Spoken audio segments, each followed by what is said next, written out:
At 6 a.m. on Monday, I backed my car out of the garage, heading to catch the 6:45 train to Manhattan. We lived in Nassau Shores, a small suburb on Long Island's South Shore. I paused to ensure the garage door closed before leaving. 2 weeks ago, I forgot to check, and Lauren called me at work, furious. She accused me of not caring about her safety, fearing someone could have entered the house. I apologized and promised to be more careful. She calmed down but still criticized my carelessness. For the past 2 weeks, things have been tense at home, and I couldn't understand why she was still upset.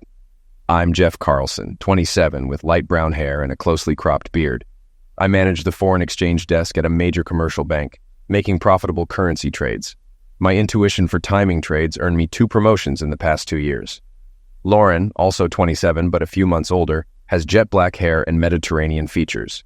She works for a national medical insurance carrier in Huntington, New York, about 25 minutes from home. Her supervisor, Jim Beckman, is a tall, muscular man whom I've met at company events. Something about him bothered me, though I never mentioned it to Lauren. After ensuring the garage door was closed, I tuned the satellite radio to a country station. The first song was about a man loving his bar, but the second struck a chord. It described the issues in my marriage: distant behavior, small slights, and unsatisfying lovemaking. Absorbed in the song, I missed a green light until cars honked. I then drove to a parking lot to finish listening.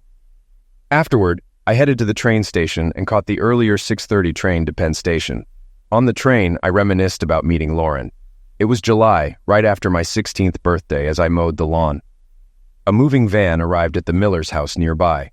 Mr. Miller had died, and his widow moved in with family, so the house was sold. A BMW followed the van, and out stepped Mr. and Mrs. Frank Schiavo.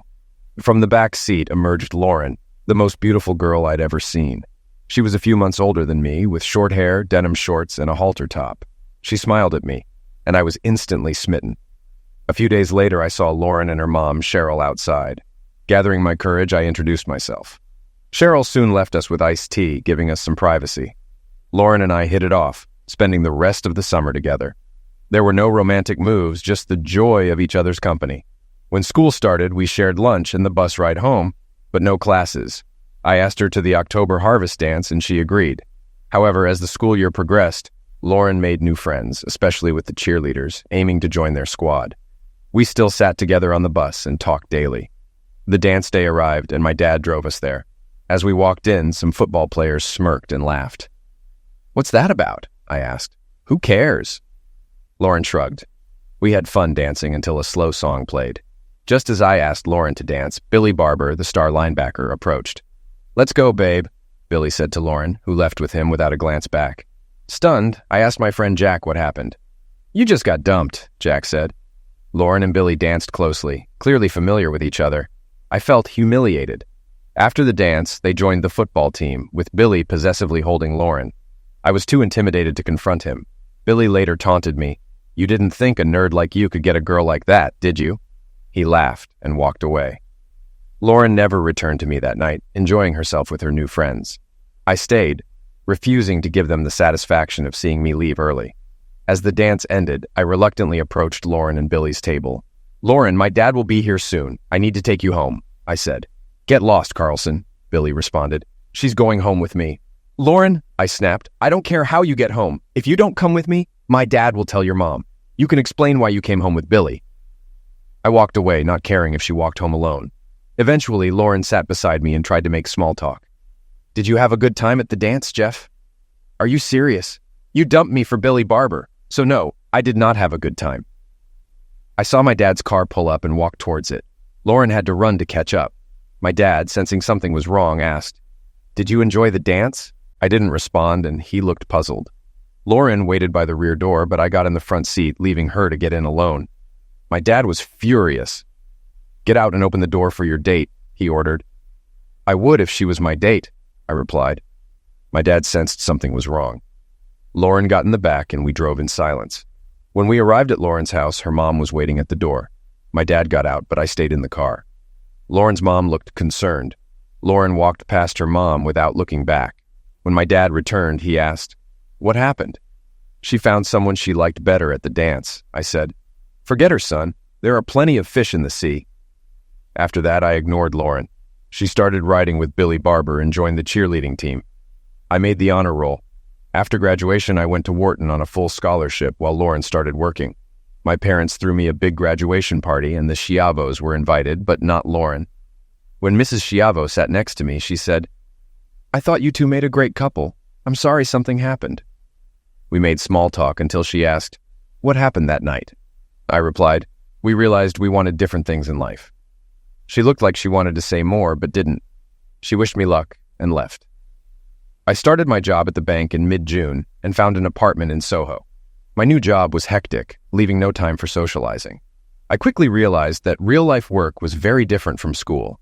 It had been 4 months since I saw my parents. One evening, Mom called, inviting me to stay for the weekend.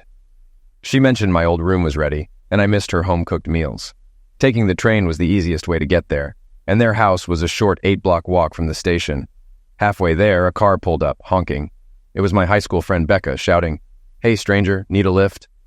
"Heck yeah, it's hot out here," I replied, hopping into the back seat. Jack, another old friend, was driving. We caught up on the past 4 years.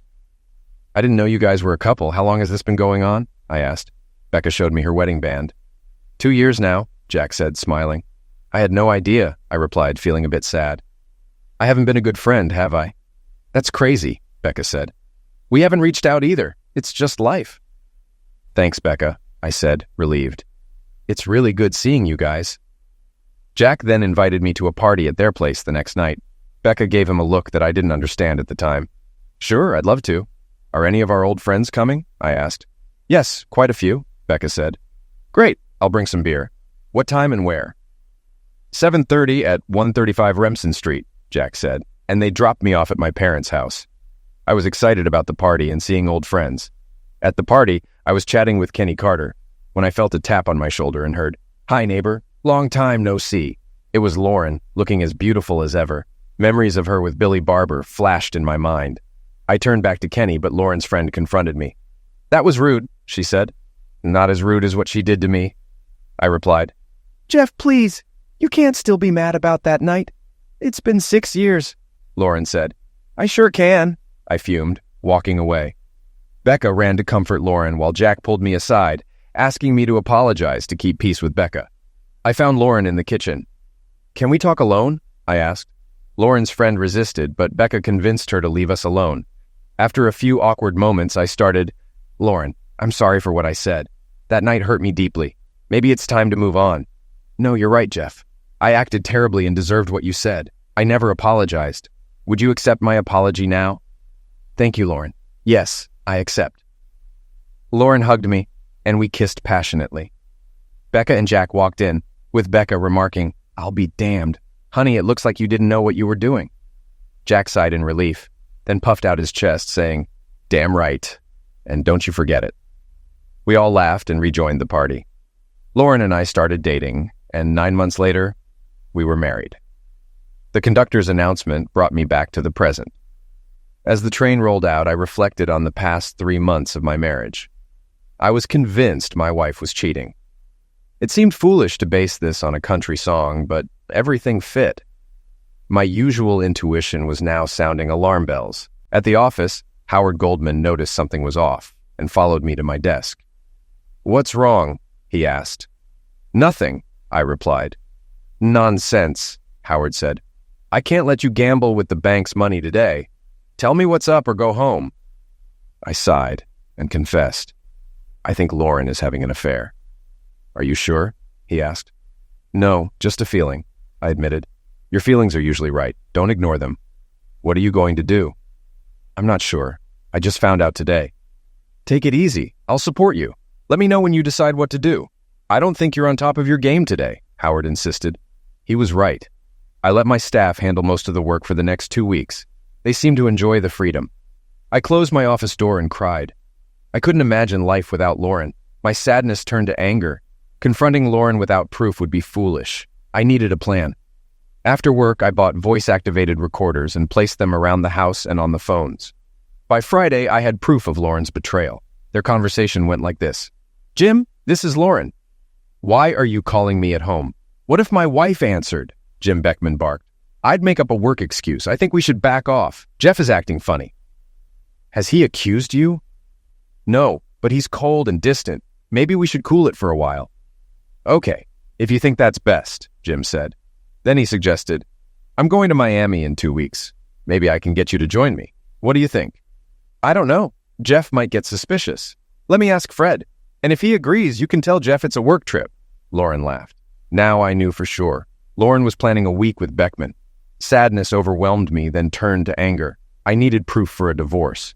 A plan was necessary, but I didn't have one yet. I arrived home from work at 7:30 p.m. after a hectic trading day, with millions on the line and my mind elsewhere. Lauren was cooking dinner. How was your day? She asked, kissing me. Her cheerful demeanor was rare lately. I expected her to mention her business trip to Miami soon. I spent most of my time outside, avoiding her to prevent blurting out my knowledge of her affair. It was tough. Glad you're in a good mood, I replied. I have good news. You go first, she said. My day wasn't great, I admitted. Lauren giggled. I've been asked to attend a seminar in South Beach, all expenses paid at the Victor Hotel. I'll be gone from Friday this week to the following Saturday. Do you mind if I go? She looked at me, trying to gauge my reaction. I saw excitement, but also a hint of sadness in her eyes. 9 days is a long time. Do you have to go? I asked. Mr. Beckman is counting on me. It will be good for my career, she explained. I looked out the front door, knowing our marriage was at a crossroads. I quietly said, If it's important for your job, you can go. When do you leave? Did you say I could go? She asked, surprised. I nodded, unable to speak. Lauren hugged me, saying, Thank you. This means so much to me. I regretted it already. Lauren would leave from JFK at 10:30 a.m. on Friday. I insisted on driving her to the airport, despite her suggesting Beckman could take her. No way. I want to see you off, I said. She reluctantly agreed, trying to hide her disappointment. Thursday morning, I told Howard, Lauren is going to Miami for a business trip. They leave Friday and return next Saturday. Howard, with fire in his eyes, said, You're covered. Mr. Diamond gave you carte blanche on the company credit card. Just reimburse for non-business expenses within 2 weeks. I asked how to thank Mr. Diamond, and Howard laughed. A good single malt scotch will do. He got screwed in his divorce last year and hates cheating wives. I took the day off to prepare. I bought a round-trip ticket to Miami, a top-of-the-line Canon camera, a carry-on bag, new clothes, and a Yankees cap. Lauren wouldn't believe I'd wear one as a Mets fan. I also picked up razors and hair dye. Everything went on the company card, so Lauren wouldn't notice. I was ready for my trip. Let the games begin. At home that night, I asked Lauren for her trip itinerary. She was leaving on the 10:30 a.m. flight from JFK on JetBlue Airlines, staying in room 314 at the Victor Hotel. Mr. Beckman would be in a different room. I had booked a 1:30 p.m. flight, 3 hours behind her, and got a room at the same hotel, hoping not to be seen checking in. We got up early Friday morning to reach the airport by 8:30. The car ride was quiet. Lauren tried to talk, but I was too upset, knowing I was driving my wife to an affair. Jeff, are you okay with me taking this trip? You said it was fine, she asked. I know what I said, but the reality of you being gone for 9 days is hitting me. I'll miss you, I replied. I understand. I'll miss you too. It will be a long and lonely 9 days, she said. Maybe for me. You'll be at a glamorous South Beach hotel, I groaned. Lauren laughed. It's mostly work, not a vacation. We made small talk and parked at the short-term lot. At the JetBlue curbside check-in, we saw Beckman waiting. Lauren glanced at me to gauge my reaction. Beckman approached, kissed Lauren's cheek, and offered his hand to me. I smiled and shook it, hiding my anger. Lauren, we should get through security. Nice to see you, Jeff. I'll take good care of Lauren, Beckman said. I looked at him and replied, I know what he means, Lauren. I smiled at Beckman and said, Thanks for looking out for her. Their faces brightened, and they headed to security. Beckman went first, and Lauren was about to hand her ID to a TSA agent when I pulled her back. You're leaving without saying goodbye? I asked. Lauren hugged and kissed me. Of course, how thoughtless of me. I hugged her tightly. I love you.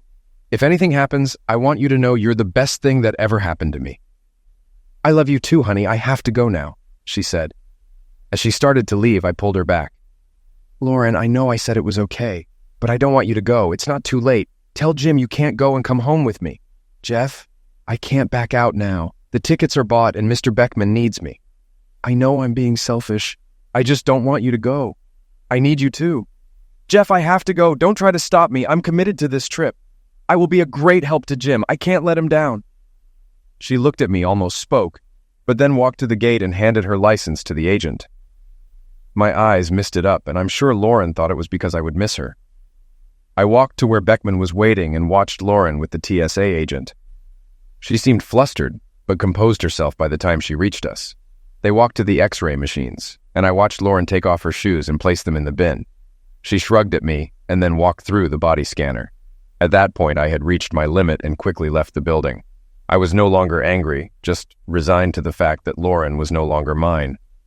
I moved my car to long-term parking, retrieved my carry-on, and returned to the terminal. I waited until Lauren's plane had departed and then went through security myself. I sat down to eat breakfast and waited for my flight. I arrived at the hotel, checked in without problems, and got a shave and crew cut at the on-site barber. In my room, I dyed my hair black. With sunglasses and a ball cap, I was unrecognizable.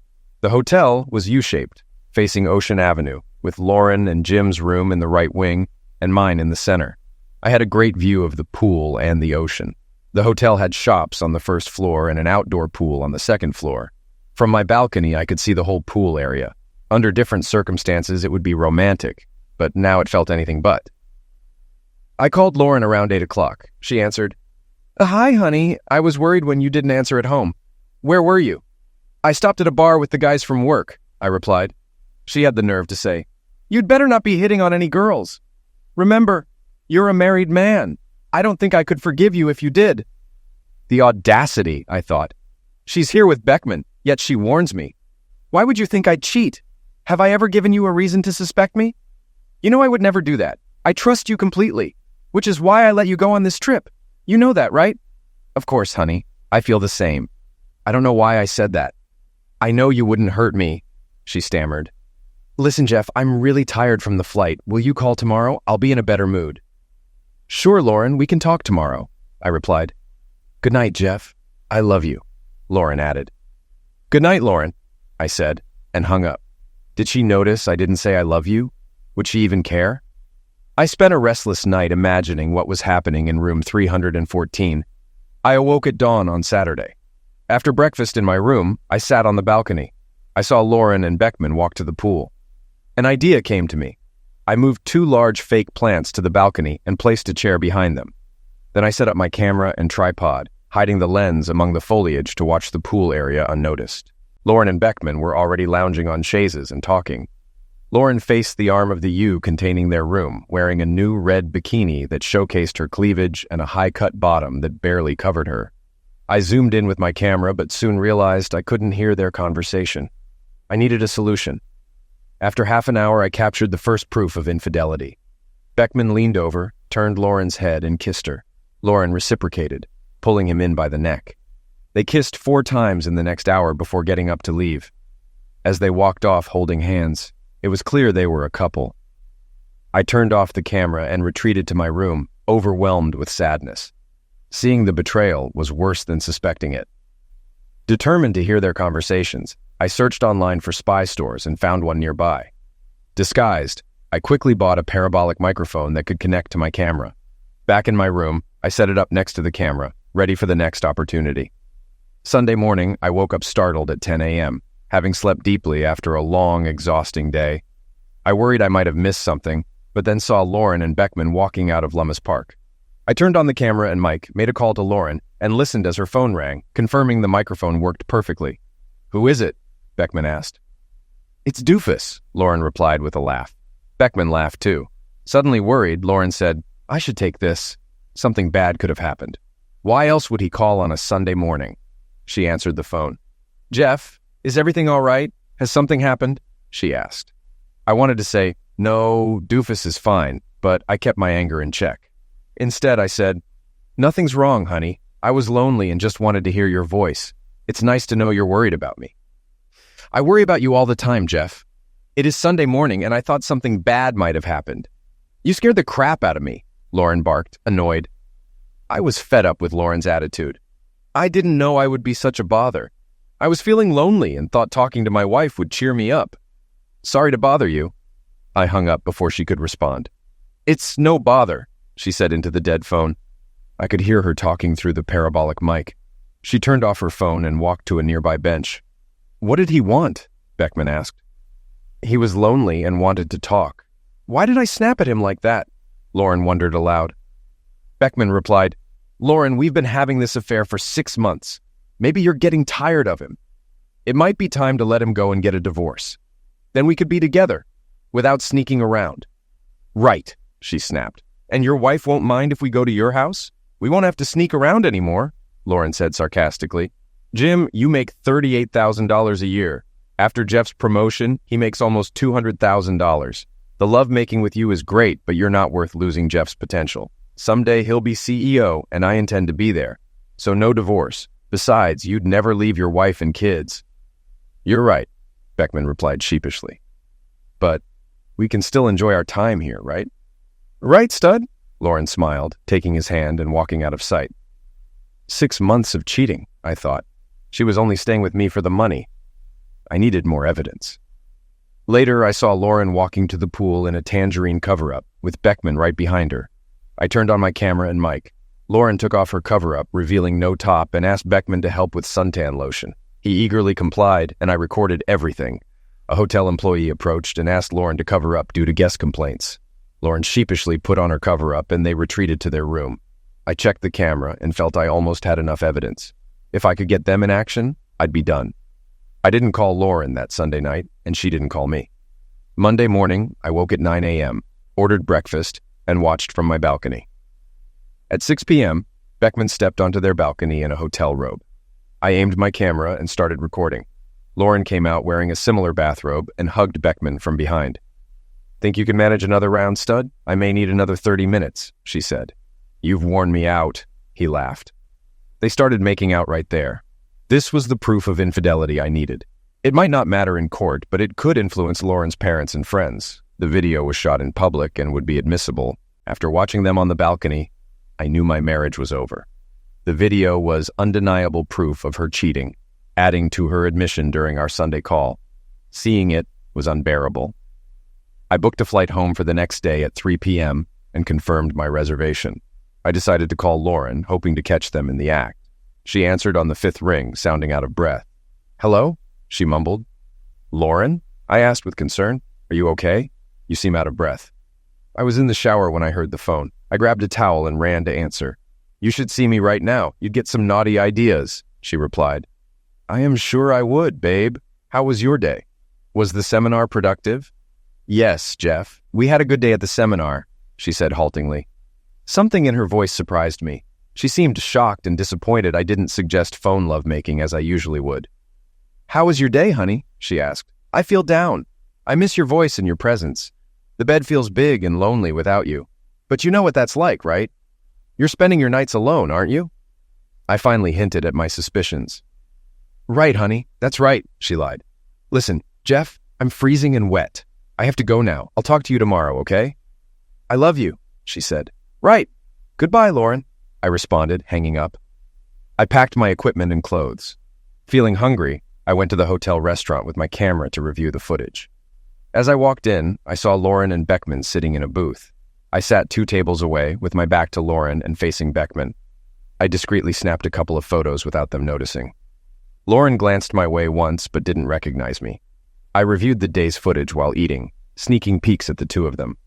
Lauren looked my way once more, but still didn't recognize me. I finished my meal and left before them. Sleep was difficult that night. I sat on the balcony at 7 the next morning, having moved the plants back inside. I no longer cared if they saw me. I had the evidence. At 7:15, a white van with blue FEB lettering pulled up. Lauren and Beckman got in, and it drove off. I'll be damned, I thought. They are actually doing some work this week. I had 2 things left to do this morning. First, I accessed one of the 2 computers the hotel provided for the guests. I printed 2 pictures that I took since I got down here. Then I went to the check-in desk and inquired who would be working the desk on Saturday morning. I found out it was a young man named Carlos. We had a chat, and I slipped him $200. If all went well, Lauren and Beckman would have a little surprise when they checked out. Saturday morning, I checked out and flew back to New York to take care of things back home. Tuesday morning, Jim and I headed to our seminars. By evening, we were both too tired for anything else. Jim fell asleep early, while I waited up for Jeff's call. By 10 o'clock, I was furious he hadn't called. By 11 o'clock, I started worrying. Did he know? Should I call him? But I convinced myself Jeff knew nothing, even though I struggled to sleep. Wednesday was a repeat of Tuesday. Exhausted, we ordered dinner in. After a quick shower, Jim wanted lovemaking, but I was too anxious waiting for Jeff's call. When it didn't come, I panicked. Jeff not calling 2 nights in a row was unusual. Even Jim noticed and became concerned. By 9 a.m. Thursday, I called my mom to check on Jeff, explaining I hadn't heard from him since Monday. She agreed to go over. 30 minutes later, my phone rang. It was from our home phone. I answered quickly. "Jeff, I'm so glad you called. Are you okay?" "It's me, Lauren," Mom replied. "Jeff isn't here. I checked every room. His clothes are in the closets and the computer is in the office. What's going on?" "Nothing, Mom," I lied. "We had a little argument. I guess he's mad at me. I'm relieved he's not lying unconscious somewhere. If you hear from him, please ask him to call me." "I will." "This is so unlike him, Lauren. You must have done something really bad." "No, Mom, nothing like that. Just have him call me. Thanks. See you soon." "Okay, honey. I miss you. See you Saturday. Good night, Lauren." After the call, I was even more worried. Where could he be? I had to wait 2 more days to find out. I decided to call him myself. I got voicemail on both the home and cell lines. I left messages telling him how much I missed him and to call me if he was mad. I feared our marriage might be over. Friday dragged on. I wasn't surprised not to get a call. I tried calling Jeff again but got no response. Jim got no lovemaking that night either. Saturday morning, I was packed and ready early. By 11 o'clock, we checked out. At the lobby, the desk attendant, Carlos, picked up the phone when he saw us and spoke briefly. As we reached the desk, Jim handed over our key cards and credit card. Carlos processed it and then said, "Mr. Beckman, Mrs. Carlson, I hope you enjoyed your stay at the Victor and hope to see you back again soon." Hearing my real name, I was stunned. "What did you call me?" I asked. "You are Mrs. Carlson, aren't you?" he asked with a sly smile. "Why do you think that?" I retorted. He placed 2 photos on the counter, one of Jim in the restaurant and one of me sunbathing braless unclothed by the pool. Carlos explained, "A man checking out asked if I knew the people in the photos. I told him you were the Beckmans.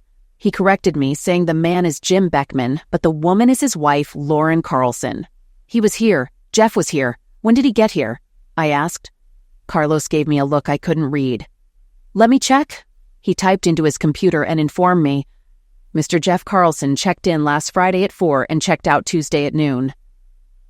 "Oh my God, Jim! He was here all weekend!" I exclaimed. Carlos turned to me.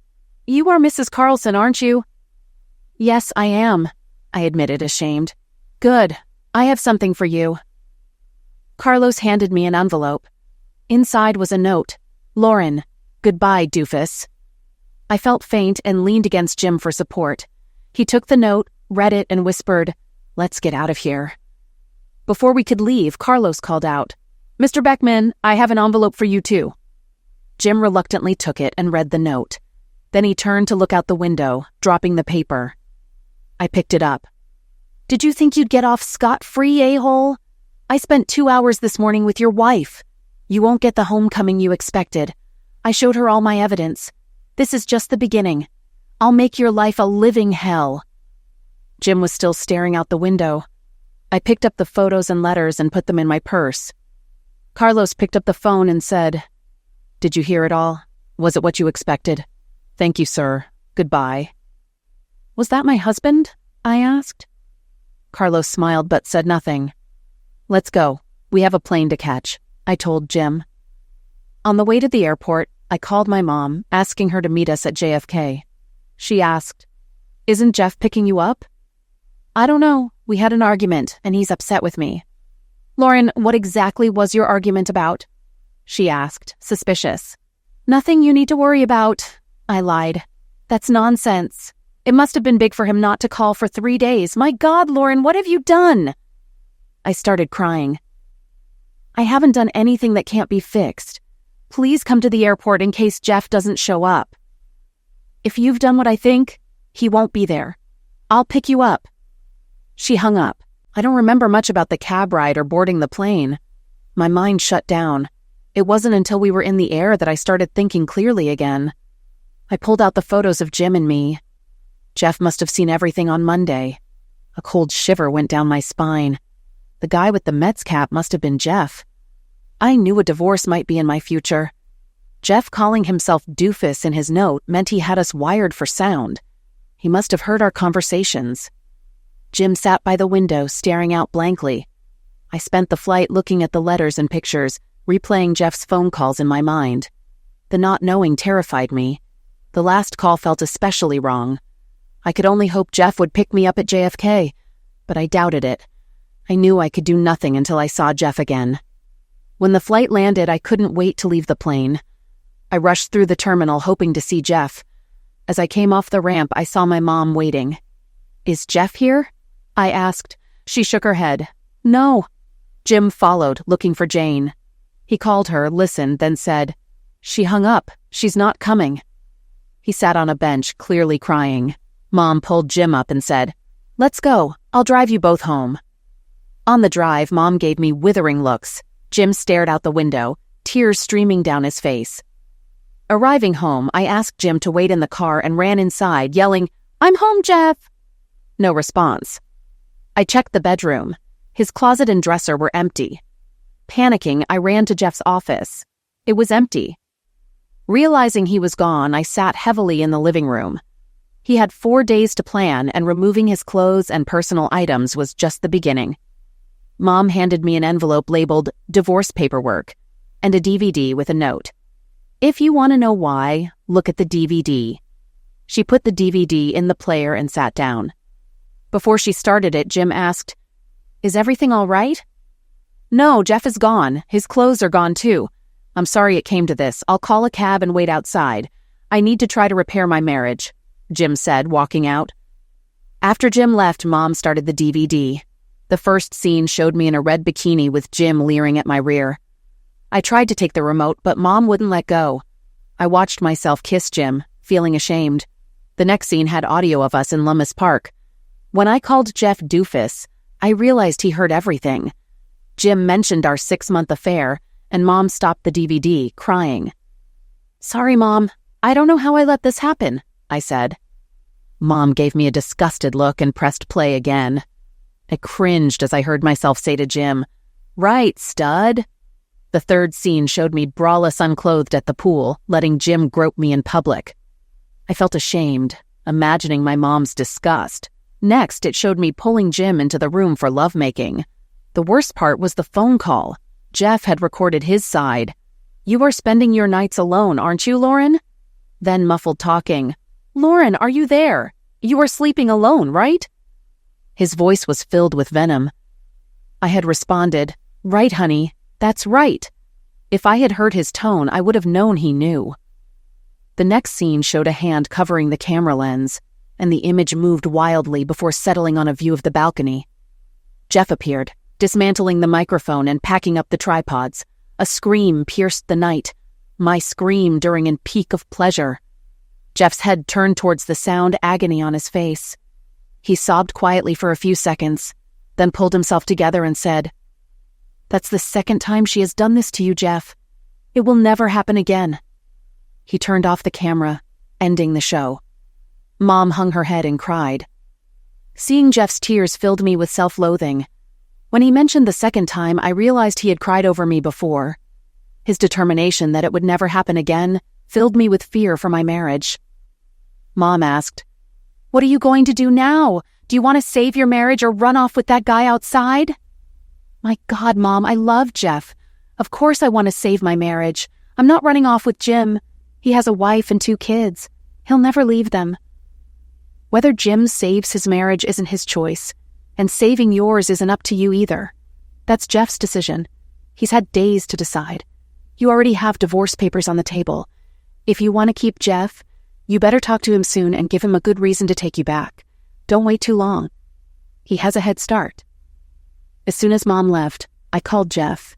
He hadn't answered any of my calls, but I had to try. Surprisingly, he answered on the second ring. His voice was emotionless, not even angry. "Lauren, what do you want?" Jeff asked. Jeff, we need to talk, will you? I pleaded. Sure. When? Tomorrow anytime you can, I replied. Okay, tomorrow at 2. Goodbye. His voice was cold and emotionless, as if he had already made up his mind. I knew this wouldn't be easy. The next afternoon, I saw his car pull into the driveway. Instead of the front door, he walked around to the rear. I ran into the kitchen and sat at the table set for lunch. Jeff walked in, surprised to see me. Hi, Jeff. Thanks for meeting me. He nodded and sat, pushing the plate away when I offered lunch. I've already eaten, he said, his expression urging me to start talking. Jeff, I'm so sorry, I began, but he cut me off. I know, you're sorry you got caught or sorry for cheating. Yes, I'm sorry I got caught, but mostly I'm sorry I ever started cheating. The pain I've caused you is tearing me apart. Can you forgive me? Even if you do, I don't know if I can forgive myself. He stayed silent, emotions flickering across his face. Finally he spoke, surprising me. Do you know that in the mornings I would lay in bed and watch you sleep? Or after my shower I'd sit and watch you? I knew. Sometimes I'd catch him, open one eye and say, "What?" He'd smile, laugh quietly, and kiss my forehead. You looked so peaceful, so beautiful to me. I'd gaze at your face, your eyes, every curve. I thought how lucky I was to have you, my guardian angel. But now, the color and light you brought to my life are gone. Since Wednesday, every morning I still smile, thinking how lucky I am to have you, until I remember. Then the pain returns. Every morning I love you a little less, and the pain is not as bad. I realize my mom was right. I waited too long. If I had come home Wednesday night, maybe I could have made a difference. Now it's too late. Jeff has decided on divorce. The last thing I want. Please, Jeff, don't make a hasty decision. I know I've been terrible and don't deserve any consideration, but I beg you, give me a chance to make it up to you. Let me show you I can be the wife you deserve. Please, give me a second chance. I waited for his response, seeing tears in his eyes. A tear ran down his cheek, and I wiped it away with my thumb. I swore you wouldn't make me cry again. Now look at me, he said sadly. Jeff, on the DVD, you mentioned this was the second time you cried over me. When was the first time? Lauren, I fell in love with you the first time I saw you get out of your dad's car. My best memories are of that summer we spent together. My worst memory is when you ditched me at the harvest dance for another guy. You left me to be ridiculed by Billy Barber and the football team. I cried many nights alone in my bed. So, Monday night was the second time I cried over you. The tear you just wiped away is the third. I'm sorry, Jeff. I know I keep saying it, but it was just foolish lovemaking. He's gone and I don't care. I will never see him again. All I need is you. I don't know, Lauren. I saw you do things in public. You went braless unclothed for him and let him touch you at the pool. What he said next sent shivers through my body. He shook his head and said, I heard the scream. I know I can't compete with that. I won't compete with another man. I won't compete with the memory of that other man for my wife. If we stay together, I will always be competing with his ghost. You won't have to compete with anybody. You will never understand unless it happens to you again. Jeff sadly shook his head and began to rise from his seat. I thought he was about to leave, and I saw my marriage falling apart. Desperation took over, and I leapt from my chair, knocking it over. I ran to Jeff, hugging him tightly and babbling, Don't go, Jeff. Please don't leave me. When I saw your letter at the hotel, I realized how much you and our marriage mean to me. Please forgive me and take me back. He loosely put his arms around me, gently stroking my hair. After a while, he placed his hands on my shoulders and gently moved me back to look into my eyes. Whenever I thought of our future, I saw us together. A house with a white picket fence, 2 sons, and a daughter like you for me to spoil. I imagined us planning weddings, celebrating anniversaries, and growing old together, our love supporting us through hard times. Now I see nothing but a big black hole where there used to be love. I see the numbing darkness of a life without you. He backed away, saying, I have to go. I have something to do. Don't go. We have so much to discuss. No, I have to write a thank you letter. What letter could be more important than trying to repair our marriage, and who do you need to write to? Ronnie Millsap. Why? What does he have to do with this? He helped me to dump a cheating wife. He turned and walked out the door, whistling a tune I later learned was A Stranger in My House. 5 years later, my wife asked me to bring the car around to the front of the house. We were headed to my parents' for a Memorial Day cookout. I exited through the back door, passing the newly built tin garage, to the cliff overlooking the beach below, across the Long Island Sound to the Connecticut shore. I no longer lived in the rented house in Nassau Shores, but in the old town of Muttontown. Turning back to the garage, I had to choose which car to take to my parents' home. My eyes settled on garage number 5. I clicked the remote and watched as the door lifted to reveal my newest acquisition. I closed the door and started the engine, loving the sound of the powerful rebuilt 390 V8 Ford engine. As the car cleared the garage, I lowered the convertible top and drove around to the circular drive in front of the house. I got out and admired my latest pride and joy. A 1961 Ford Thunderbird convertible with gleaming chrome, black paint, interior, and roof. God, she was beautiful. My wife opened the door and frowned. "The baby and I can't ride with the top down, you have to put it up." I sighed and told Nina, "Okay, I'll put it up. But it looks so much cooler with the top down. If you ever want me to be in it with my top down again, you better put it up now." My mind flashed back to the day I first got the car, and we went driving with the top down. Nina pulled her top down, and I quickly hit the button to put it up. Nina smiled smugly, knowing how to wield her considerable love-making power. I met Nina 2 months before my divorce from Lauren was finalized. The one thing that Mr. Diamond, the bank president, and his ex-wife agreed on was their adopted child from Romania. While they hated each other, they both loved that little girl. The Diamonds ran a charity to help Romanian orphans. I knew I was expected to attend the $1,000 per plate fundraiser, as I had become a favorite of Mr. Diamond. I was seated at his table next to his wife. There was an empty seat next to me. Before sitting down, I noticed the card on the table reserved for I, Kiranova. As I sat, I nodded hello to Mr. Diamond and kissed the cheek of his ex-wife. I took a second glance at my boss because of his mischievous smile. Moments later, a stunning woman in black sat next to me. Mr. Diamond beamed and introduced me to Ionina, pronounced Ioanina Kiranova, a Victoria's Secret lingerie model. I later found out that Nina was a Romanian orphan herself and on the charities board. Nina and I hit it off that night. She told me about her horrific life in Romanian orphanages, nearly bringing me to tears. I wanted to protect her.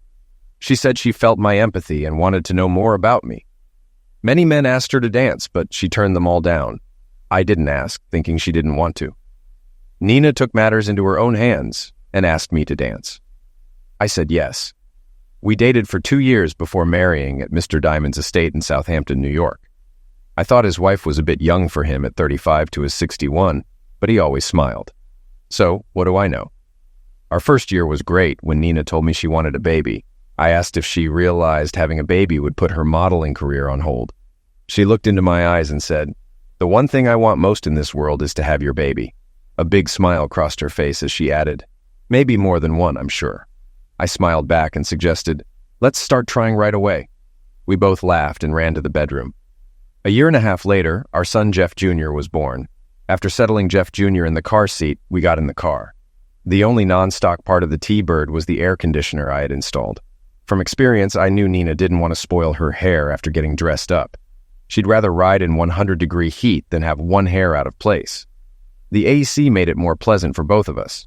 As we walked into my dad's backyard where he was barbecuing, I was shocked to see Lauren and her mom Cheryl talking to my mom. Nina, carrying Jeff Jr., walked to the table and sat down. Mom quickly took her favorite and only grandson from Nina. I went to Dad and asked, "What are they doing here?" Dad said, "Keep your voice down. Your mom invited them. She and Cheryl have become close since Frank died. Lauren was all alone, so your mother invited her too. You know she had a hard time getting rid of that a-hole Billy Barber. After you two divorced, I knew she married Billy. After I met Nina, I didn't think she was that stupid." "Well, she did cheat on me with that idiot Beckman. I thought for sure they'd divorce, but his wife took him back. She did have 2 kids to worry about, which must make a difference. For a long time, I hired a PI to keep tabs on him. Whenever he was close to getting a good job, I made sure word got out that he was a bad employee, and he lost out. This went on until he or his wife figured out I was behind his bad luck. Jane Beckman called and directly asked if Jim's job troubles were my doing.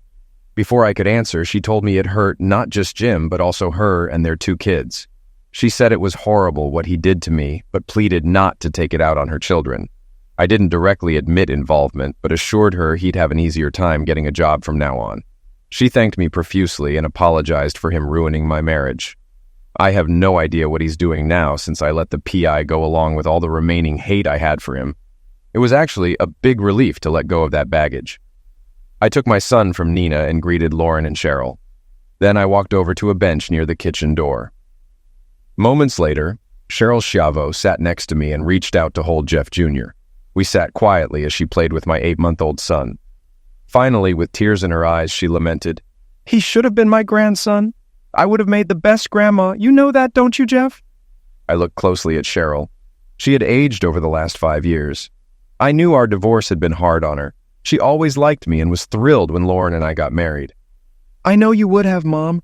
You were a great mom to Lauren, and I know you would have been the best grandma, too." "Thank you, Jeff. I have missed you these last 5 years. Oh, and congratulations on your promotion at the bank. Your dad tells me you're now in the number 2 position." Yes, Mr. Diamond finally retired with some pressure from the board. They moved Howard Goldman to the top spot, and he made me the executive vice president in charge of operations. Basically, if I keep my nose clean, when Howard leaves, I should move up to president. "Jeff, Lauren wanted to talk to you but was afraid to come over. Can I tell her it's okay?" "Sure, Mom. It's been 5 years. I'm sure we can talk civilly." Cheryl went back to the table and spoke to Lauren. Before she could get up, Nina came to me and said, "Be gentle with her, Jeff. She's very fragile. Don't upset her." I nodded. Nina walked away as Lauren approached. "Hi, Jeff. You look good." "Hi, Lauren. So do you." "Nina is beautiful, Jeff, inside and out, and a good person. I can tell." "Thank you. I've been lucky to have 2 beautiful wives." "That's not true. I may have been attractive outside, but inside, not so much." "That's not true. You're beautiful inside and out. You got blinded by Jim Beckman. I'm sure it was something I did to push you away." "That's really not true. Do you remember what I did at the dance with Billy Barber? What did you do there?" "No, it was me. There's something inside me that screws up all the good things, something that's not so pretty. Let's change the subject. Mom tells me you got another promotion at work. I always knew you'd rise to the top." "Well, good things have happened to me in the last 5 years." I looked at Nina and smiled. When I turned back to Lauren, I saw she looked at Nina too. She turned to me and smiled. "Jeff, there's one thing I need to clear up from that time 5 years ago." I hadn't wanted to go there, but she brought it up. "It was the phone call where I called you a doofus. I want you to know that was the first time I ever called you that. To this day, I don't know why I did it. That's not why I brought that day up. It's about what I said to Jim about you. I told him you'd be president of the bank and how much money you made. I realized it sounded like I only wanted to be with you for the money. That's not what I meant at all. I knew you'd be a success. I was always so proud of you. I just wanted to share in your accomplishments. It was never about the money. Please believe that." When I first heard it, I was sure it was about the money. It wasn't until I let Nina hear what you said. She suggested I misunderstood. She thought that from the look on your face, you were bragging about me to Jim. It made me feel better about you. I think that's when I started to forgive. Then there's one more thing I need to thank you for." "What's that?" "What you did for Jane Beckman. She called me crying about what you'd been doing to Jim. She asked me to call you, but I told her it would be better coming from her. I gave her your number at the bank. She called to tell me that Jim finally got a job that could support them. She wanted me to thank you for her. I'm glad it turned out well. I never thought about her or the children. I'm glad it's over." I stood up and hugged Lauren as we walked to the table. Lauren was crying happy tears and Nina was smiling happily at me. We sat at the table and enjoyed the day. On the ride home that night, the convertible top was up, but Nina had her top down. It turned out to be another wonderful day.